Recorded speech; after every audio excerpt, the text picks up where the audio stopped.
안녕하세요. 여러분의 삶이 눈부시게 빛나길 바라는 루나 펄스입니다. 오늘 소개해 드릴 책은 관점을 디자인하라입니다. 지은이는 박용후, 펴낸 곳은 세멘 파커스입니다. 저자는 관점 디자이너라고 소개가 되어 있는데요. 이 직업은 저자가 직접 만든 이름이라고 합니다. 이렇게 이름 붙인 이유에 대해서 책의 본문에 나와 있는데요. 잠시 읽어드리겠습니다. 관점 디자이너는 관점을 바꿔 생각의 방향이나 구조를 바꾸는 일을 하는 사람이다. 나는 마케팅을 하는 사람이다. 그리고 내가 생각하는 마케팅은 고객의 관점을 바꾸어 서비스나 제품을 달리 보이게 하는 것이다. 고객의 관점을 바꾸기 위해서는 관점을 디자인하는 사람이 되어야 한다. 그래서 나는 홍보 전문가 또는 마케터라는 명칭 대신 나의 직업을 관점 디자이너로 네이밍하였다. 내 직업에 새로운 이름을 붙이자 나는 최초의 관점 디자이너가 되었다. 이 책은 고정관념에서 벗어나 새로운 발상을 착안하고 획기적인 비즈니스 기회를 포착하는 관점 디자인에 관한 모든 것이 담겨 있습니다. 우리는 살면서 같은 것을 다르게 보는 관점이 중요하다는 것은 익히 알고 있습니다. 관점을 바꾸면 보이지 않던 것들이 보이기 시작하죠. 저자는 관점을 어떻게 바꿔야 하는지 그리고 그 방법은 무엇인지 묻는 사람들에게 당연함을 부정하라고 말합니다. 틀에 박힌 사고에서 벗어나 다양한 방법으로 당연함을 부정하는 것이야말로 관점의 변화의 시작이라고 이야기하면서 현재의 당연함을 부정하고 미래에 당연해질 것을 찾아가는 과정을 통해 생각을 키워가라고 말합니다. 없는 것인가 못 본 것인가 관점을 디자인하라 책의 내용 중에서 일부 읽어 드릴 텐데요. 소개하지 못한 많은 부분이 있으니까요. 책으로 직접 만나보시면 좋겠습니다. 오늘도 책과 함께 편안하고 따스한 시간 되시기 바랍니다. 프롤로그 관점이 모든 것을 결정한다. 자동차의 창문을 열고 시속 100km로 달리면서 친구와 대화를 나눈다고 생각해보자. 아마도 엄청난 소음과 바람 때문에 큰 소리로 말을 해야 서로 생각이 통할 것이다. 넓은 도로나 고속도로 주변에 사는 사람들을 위해 방음벽을 설치하는 이유도 자동차 소음이 생활을 방해하기 때문이다. 이렇듯 우리는 시속 100km의 속력에서 발생하는 소음도 견뎌내지 못한다. 그런데 곰곰이 생각해보면 우리가 살고 있는 지구는 적도를 기준으로 시속 1664km, 우리나라를 기준으로는 시속 1260km라는 어마어마한 속도로 자전을 하고 있다. 더군다나 태양 주변을 도는 공전 속도는 초속으로 계산해도 1초에 30km에 달한다. 분명 어마어마한 굉음이 발생할 텐데 지구의 자전 소음이나 공전 소음 때문에 못 살겠다는 사람은 아무도 없다. 그 이유는 인간의 청력은 20Hz에서 2만 Hz 사이의 소리만 들을 수 있는데 지구의 자전이나 공전 소음은 이 범위를 벗어나 있기 때문이다. 그런가 하면 우리가 무언가에 사로잡혀 있을 때면 주변의 것들을 보지 못하거나 인식하지 못하는 경우도 많다. 한 가지 일에 몰두하면 그 순간만큼은 주변에서 누가 떠들건 누가 지나가건 보이지도 않고 들리지도 않는다. 우리는 대부분 보고 싶은 것만 보고 듣고 싶은 것만 듣는다. 결국 같은 영화, 같은 책, 같은 사건을 접하고도 제각기 다른 이야기들을 하는 것이다. 이렇게 우리 주변에는 분명히 존재하는데도 우리가 미처 듣지 못하는 것, 보지 못하는 것, 느끼지 못하는 것들이 많다. 보이지 않는 것들을 보고 들리지 않는 것들을 듣고 느껴지지 않는 것들을 느낄 수 있는 비결이 있다. 바로 다른 관점을 갖는 것이다. 같은 일을 겪어도 어떤 사람은 해결 방법을 찾아내고 어떤 사람은 문제조차 파악하지 못한다. 어떤 사람은 하나의 장면에서도 순식간에 수많은 것들을 읽어내지만 어떤 사람은 수많은 의미가 담긴 장면에서도 아무것도 읽어내지 못한다. 그 차이는 어디에서 시작될까? 바로 관점이다. 어떤 관점으로 바라보느냐에 따라 해석하는 방식이 달라지고 전혀 다른 결과에 다다른다. 사람들 사이에서 발견되는 능력의 차이는 바로 어떤 관점에서 바라보았느냐에서 기인한다. 관점을 바꾸면 보이지 않던 것들이 보이기 시작한다. 생수와 김치를 사 먹는 것이 언제부터 당연해졌는지 기억할 수 있는가? 아마도 선뜻 말하지 못할 것이다. 그 이유는 바로 신압으로, 즉 우리가 알지 못하는 사이에 조금씩 바뀌었기 때문이다. 이렇듯 신압으로 바뀌는 세상을 읽어내는 힘도 바로 통찰을 이끌어내는 관점에 있다. 당신이 지금까지의 삶과 다른 인생을 살고 싶다면 이제 그 구도의 해답은 관점이다. 보는 것과 아는 것은 명백히 다르다. 우리가 보는 많은 것 중에는 그 이면까지 미처 알지 못하는 것 투성이다. 하지만 우리는 우리가 보고 있고 오랫동안 보아왔다는 이유로 당연함으로 치부해버린다. 고정관념에 사로잡히는 것이다.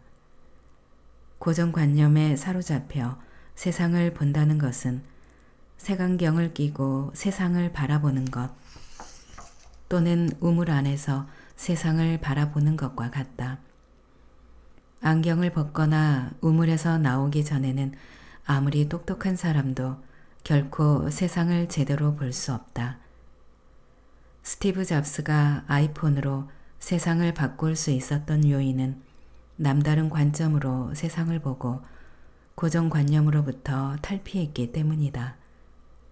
당신이 관점을 바꾼다면 당연함과 관성에 빠져 사는 것이 아니라 당연함을 부정하고 본질을 파악해 새로운 습관이나 관성을 만들어낸다면 누구라도 제2의 스티브 잡스가 되지 말라는 법은 없다.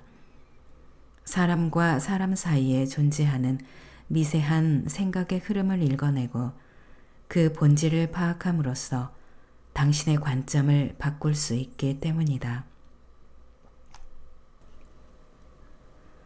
보는 것과 아는 것의 차이.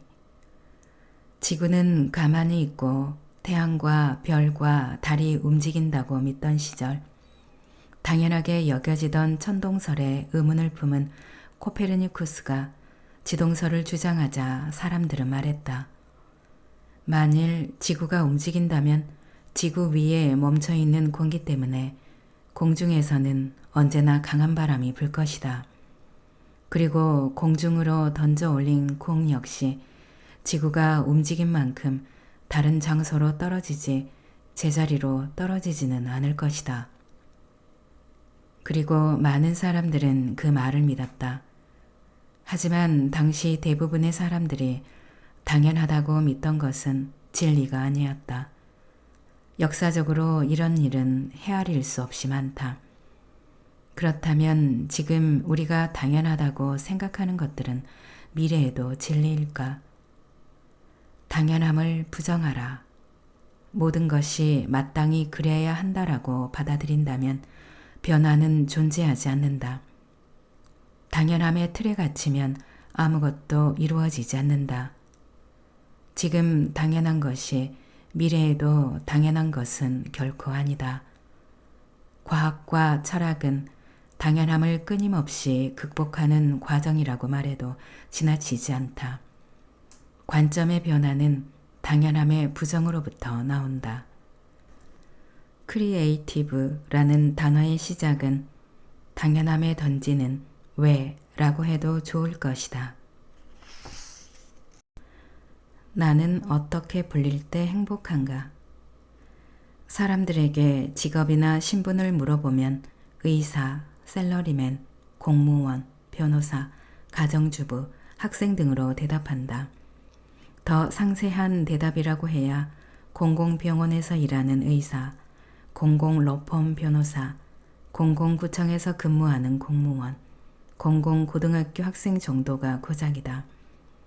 이렇게 대답하면 그 직업에 종사하는 그들 중 하나가 된다. 여러분 스스로도 생각해보라. 누군가 직업이나 신분을 물었을 때 뭐라고 대답해 왔는가? 자신을 원 오브 댐이 아니라 원이 되게 하고 싶다면 비슷한 일을 하는 사람들 가운데 하나가 아니라 반짝반짝 빛나게 하고 싶다면 자신의 이름 앞에 수식어를 달아보자. 네이밍을 전문 용어로 콜링이라고 하는데 이는 내가 어떻게 불리면 행복할 것인가를 선택하는 것이다. 나는 남들과 어떤 점에서 다르며 남들에게 어떻게 보일 때 행복하겠는가? 내가 어떤 의사인지, 어떤 변호사인지, 나는 남들에게 어떻게 불리고 싶은지를 말할 수 있어야 한다. 내가 무엇을 추구하는 의사이고 어떻게 일하는 변호사인지 말할 수 있을 때 내가 원하는 또 다른 직업이 만들어지고 자신만의 이미지가 만들어진다. 긍정적인 사람은 한계가 없고 부정적인 사람은 한계 없다. 우아한 형제들 본사 내부에 새겨진 박영우의 작은 생각 하나라고 써 있는데요. 굉장히 좋은 말이네요. 긍정적인 사람은 한계가 없고 부정적인 사람은 한계 없다. 당연함을 의심하면 미래가 보인다. 세상에 변하지 않는 것은 없다. 오직 변하지 않는 것이 없다는 것만이 변하지 않는 진리다. 누구나 한 번쯤 들어보았을 명언이다. 언제까지나 변하지 않는 것, 언제까지나 당연한 것은 없다. 만일 모든 사람이 지금 있는 것들을 당연하다고 생각하고 그대로 받아들인다면 과거와 현재뿐 아니라 미래의 세상은 아무런 변화가 없을 것이다. 하지만 세상은 너무 많이 그리고 너무 빨리 변하고 있다. 지금 당연한 것들을 아무 생각 없이 당연하게 받아들이는 사람은 항상 세상의 변화를 뒤따라갈 수밖에 없다. 현재의 당연함을 부정하고 미래에 당연해질 것을 찾아가는 과정에서 생각이 자라나고 다른 사람들과 차별화된 자신만의 생각이 생기게 된다. 남들 뒤를 따르게 되는 사람들은 비단 게으른 자들만이 아니다. 당연한 것에 의심을 품지 않고 받아들이는 사람들 또한 세상의 변화를 따라잡지 못한다. 바쁘게 살아가다 어느 날 발걸음을 멈추고 와, 세상 정말 많이 바뀌었구나 라며 감탄하는 사람들 중에 성공한 사람은 결코 본 적 없다. 세상이 이렇게 바뀌는데 내가 한 발 앞서가서 바꿔볼까 라고 생각하는 사람들이 성공한다.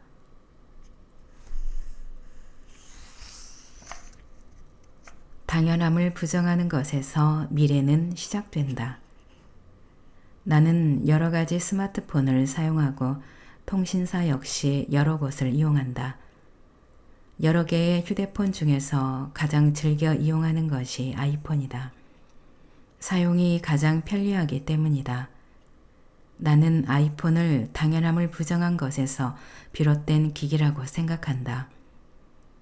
안드로이드 스마트폰을 살펴보면 대부분 하단에 3개의 버튼이 있다. 많은 사람들은 3개의 버튼에 대해서 이유가 있으니 이렇게 만들었겠지 라고 생각하고 이것을 당연하게 여길 것이다. 하지만 아이폰은 버튼이 하나다. 그리고 다른 스마트폰도 하나의 버튼만을 남겨놓은 지금 이 하나의 버튼마저도 아이폰 X에서는 아예 사라져버렸다. 스티브 잡스가 아이팟을 만들 때 이미 전원 버튼을 없애라고 지시했다는 이야기는 잘 알려져 있다. 기기에는 반드시 전원 버튼이 있어야 한다라는 생각을 완전히 뒤집은 역발상이었다. 처음 이 말을 들은 엔지니어들은 어리둥절했다. 스티브 잡스는 의아해하는 엔지니어들에게 이렇게 말했다. 버튼을 꾹 누르는 것을 전원을 켜라는 지시가 되도록 만들면 되지. 그럼 끌 때는요? 정지 버튼을 누르고 아무것도 하지 않으면 전원이 차단되도록 만들면 되지. 엔지니어들은 그제야 깨달았다. 스티브 잡스는 그들이 보지 못하는 것을 보고 있다는 사실을. 스티브 잡스는 사람들이 당연하다고 생각하는 것에서 탈피해 자신만의 가치를 찾아내는 것에 매우 능했다. 그는 대화형 기기이자 환경 중심적인 기기를 만들고자 했다. 마치 기계와 인간이 의사소통을 하듯 교감을 주고받기를 바란 것이다. 그리고 오늘날까지도 스티브 잡스의 생각이 세상을 지배하고 있다.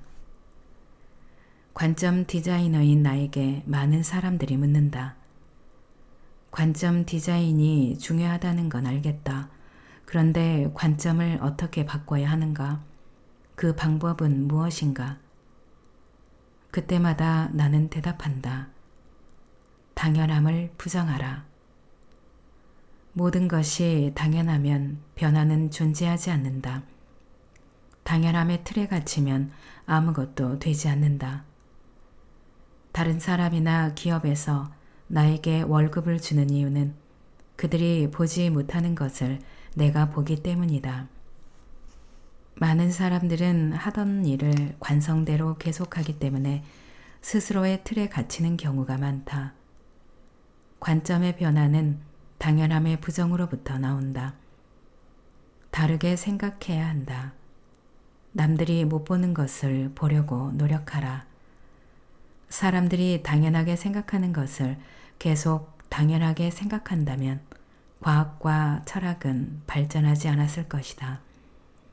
철학이나 과학을 공부하는 것은 지금 당연하다고 생각되는 것들이 당연하지 않을 수도 있다는 가능성을 활짝 열어두는 것이고, 과학과 철학은 당연함을 끊임없이 극복하는 과정이라고 말해도 지나치지 않다.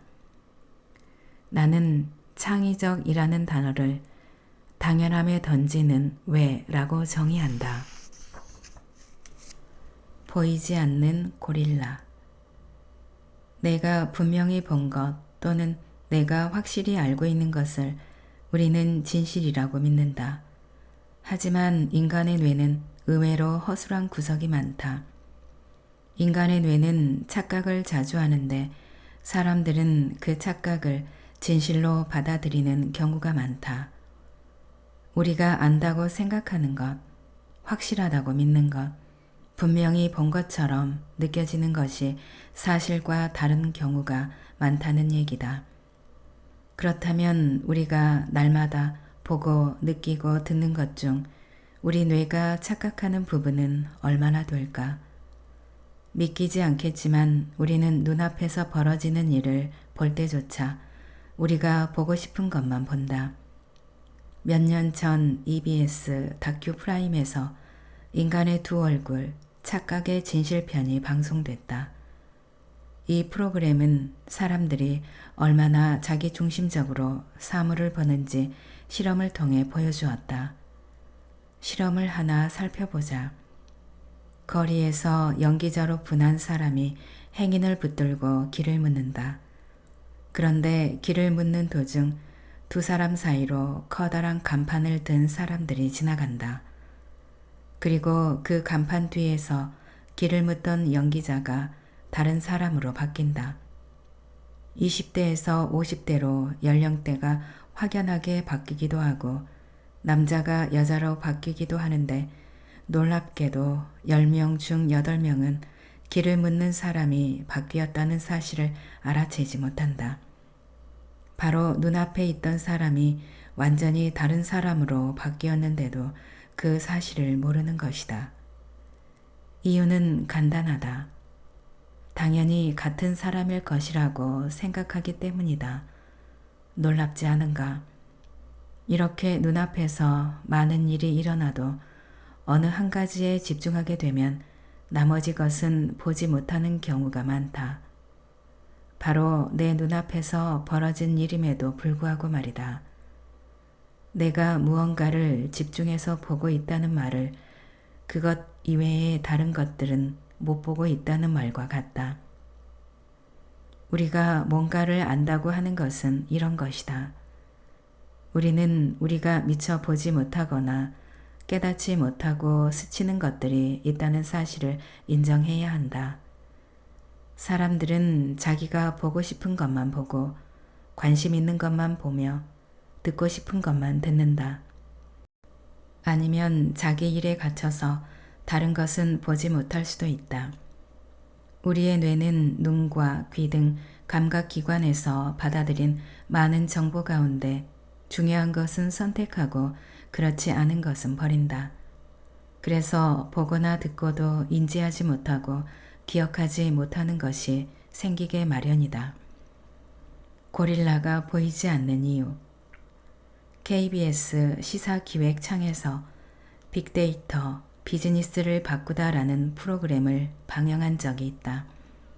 나는 이 프로그램의 해설 부분에 커뮤니케이션 전략 전문가로 참여했다. 이 프로그램에서는 보이지 않는 고릴라라는 유명한 심리 실험을 소개한다. 심리학자인 크리스토퍼 치브리스와 데니얼 사이먼스가 하버드 대학교 심리학과에서 실시한 이 실험은 전 세계 심리학 교과서를 비롯하여 과학관 및 박물관까지 전시된 유명한 실험으로 책으로도 출간되었다. 내용은 이러하다. 농구 경기 동영상을 실험 참가자들에게 보여주면서 흰옷을 입은 팀이 공을 패스한 횟수를 세라고 한다. 대부분의 실험 참가자들은 열심히 동영상을 보면서 흰옷을 입은 팀의 공이 몇 번 패스되었는지를 정확히 맞춘다. 그러나 이 실험에는 함정이 숨어 있다. 6명의 사람이 공을 주고받는 동안 그 사람들 사이로 커다란 고릴라가 오른쪽에서 나와 중간에서 가슴을 친 다음 왼쪽으로 사라진다. 이 과정에서 검은 옷을 입은 한 사람이 지나가고 실험 장소 뒷부분에 있는 커튼의 색깔도 바뀐다. 나중에 실험 참가자들에게 이 과정을 보았는지 물어보았는데 놀랍게도 봤다고 대답하는 사람은 50%에 지나지 않았다. 절반 이상의 사람들이 공의 패스 숫자를 세는데 집중해서 고릴라를 보지 못한 것이다. 고릴라를 보지 못한 사람들은 동영상에서 고릴라는 없었다 라고 말한다. 하지만 고릴라는 있었다. 그들이 보지 못한 것뿐이다.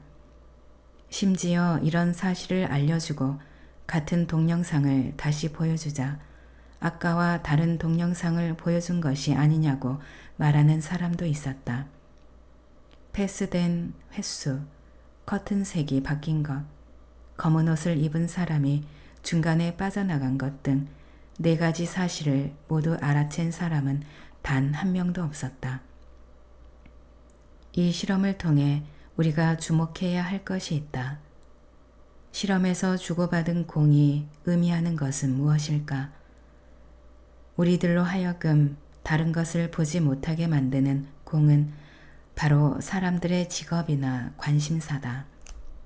우리가 생존을 위한 것만 계속 좇는다면 주변의 소중한 것을 못 보고 지나치게 된다는 것이다. 그로부터 우리는 삶의 많은 것을 놓치게 되고 세상은 좁아질 수밖에 없다. 앞에 존재하는 것도 보지 못할 뿐 아니라 넓은 세상도 좁게 느낄 수밖에 없다. 세상은 빠르게 변하는데 눈앞의 것만 쫓으면 필요한 것을 못 보고 놓칠 수 있다. 그러나 이를 인정하는 것이 바로 한 발 앞서갈 수 있는 출발점이 된다. 모든 사람들이 변화하거나 존재하는 상황을 다 볼 수는 없다. 어떤 사람들은 고릴라가 지나가는 모습만 볼 수 있고 어떤 사람들은 공이 패스되는 횟수만 알 수도 있다. 커튼 색깔이 바뀌거나 다른 상황의 변화는 미처 깨닫지 못하는 것이다. 우리가 가지고 있는 이런 한계 때문에 우리는 자신의 한계를 인정하고 도움이 필요할 경우 기꺼이 받아들일 수 있어야 한다. 나는 세상에 존재하는 모든 것을 보고 있다라고 우길 필요는 없다. 존재하지 않는 것이 아니라 보지 못한 것임을 기꺼이 인정해야 한다. 세상에는 수많은 독불 장군이 존재한다. 그들은 자신이 보지 못하는 것을 인정하지 않는다. 그것은 바로 사상적 편견이며 내면적 편협이다. 이 사람들은 죽을 때까지 자신들이 인지한 것만을 진실이라고 생각한다. 세상에 존재하는 많은 진실에 대해서 귀를 막고 눈을 감아버리는 것이다. 그들의 무의식은 그들을 상대적인 장님이자 귀머거리로 만든다. 우리는 잠시 멈추어 숨을 고르며 하늘을 보아야 한다. 멈춰서서 시선을 다른 곳으로 돌리면 그동안 보지 못한 주변의 진실이 보이고 들리게 마련이다. 역사는 생각의 불씨에서 시작된다. 최초의 주전자에는 물이 끓을 때 김이 나오는 작은 구멍이 없었다는 사실을 아는가? 뚜껑 위에 달린 작은 구멍은 순간적인 판단, 즉 작은 기발함이었다. 이 작은 기발함은 주전자에 물이 끓는 동안 높아진 압력 때문에 생기는 위험으로부터 사람들을 자유롭게 해주었고 물이 끓고 있다는 사실을 시각적으로 알아챌 수 있게 해주었다. 시간이 흘러 구멍에서 김이 나오는 것이 너무 당연한 일이 되자 사람들은 쳐다보지 않고도 물이 끓는 것을 알 수 있는 방법을 원했다. 그래서 등장한 것이 바로 물이 끓는 순간 소리가 나는 주전자였다. 하모니카 떨림판을 주전자 뚜껑에 김이 나오는 구멍에 설치해 물이 끓는 순간 하모니카 소리가 들리도록 한 것이다. 주전자의 뚜껑에 작은 구멍을 설치한 것은 분명히 작은 기발함이었다. 그리고 그 작은 기발함이 인류의 발전과 더불어 편리함을 가져왔다. 구멍에 설치된 떨림판 역시 작은 기발함을 통해 더 편리하게 만든 것이었다. 하지만 그것도 익숙하고 당연해지자 사람들은 더욱 편리한 것을 원하게 되었다. 또 다른 작은 기발함이 필요한 시점이었다. 그래서 발명된 것이 전기포트다. 이 포트의 특징은 전기의 안전성에 편리함이 더해졌다는 것이다. 물이 끓기 시작해서 적정한 온도가 되면 전원이 자동으로 차단되어 뜨거운 물을 언제든지 편리하게 사용할 수 있게 되었다. 하지만 사람들의 작은 기발함은 여기에서 멈추지 않았다. 전기포트는 포트 자체에 전원선이 길게 달려 있어 이동할 때 걸리적거렸다. 난로나 레인지 위에서 물을 끓일 때는 선이 필요 없었는데 전기로 물을 끓이게 되면서 이러한 단점이 생긴 것이었다. 작은 기발함의 역사는 이 부분에서도 번뜩였다. 무선 전기 포트가 발명되었다. 이런 점진적인 변화는 매우 작은 기발함에서부터 시작되었다. 최초의 주전자에서 현재의 무선 전기 포트에 이르는 발전의 모습을 보면 모양이나 성능이 상당히 다르다는 사실을 알 수 있다. 이 모든 것을 점진적으로 변화하고 발전하도록 만든 것이 바로 창조적인 관점에서 비롯된 작은 기발함이다. 어느 집에나 있는 십자 나사목과 십자 드라이버 역시 전파상에서 라디오 수리를 하던 필립이라는 소년의 기발한 생각이 가져온 발명품이다. 십자 나사못과 십자 드라이버가 발명되기 전 나사못은 일자 형태였다. 일자 나사못은 몇 번 수리하다 보면 홈이 뭉개져 나사못을 빼고 받기가 힘들었다. 어느 날 망가진 일자 나사못을 뽑기 위해 가로로 새로운 홈을 파서 수리하던 필립은 기발한 아이디어가 떠올라 손뼉을 쳤다. 나사못과 드라이버를 모두 십자 홈으로 고쳤더니 나사못 머리도 잘 뭉개지지 않을 뿐더러 나사못을 빼고 박는데 걸리는 시간도 훨씬 짧았다. 가난한 필립은 먼 친척의 도움을 얻어 자신의 발명품으로 특허 출원을 했고 엄청난 로열티를 받게 되었다. 이후 공장을 확장하여 자신의 이름을 딴 필립사를 대기업으로 키웠다. 여기서 우리는 작은 기발함은 역사를 만들고 인류의 문명을 만든다는 사실을 알 수 있다. 오늘날에도 작은 기발함은 개인이 발전하는데 큰 기여를 할 수 있다. 더 나아가 기업의 발전이나 국가의 발전에도 큰 역할을 할 수 있다. 그러므로 우리는 내면에서 떠오르는 작은 아이디어나 작은 생각의 불씨를 결코 가벼이 보지 않아야 한다. 역사는 바로 그러한 것에서부터 시작되기 때문이다. 낭독은 여기까지입니다. 여러분의 구독과 좋아요, 댓글은 저에게 큰 힘이 되는 거 아시죠? 오늘도 끝까지 들어주셔서 감사합니다.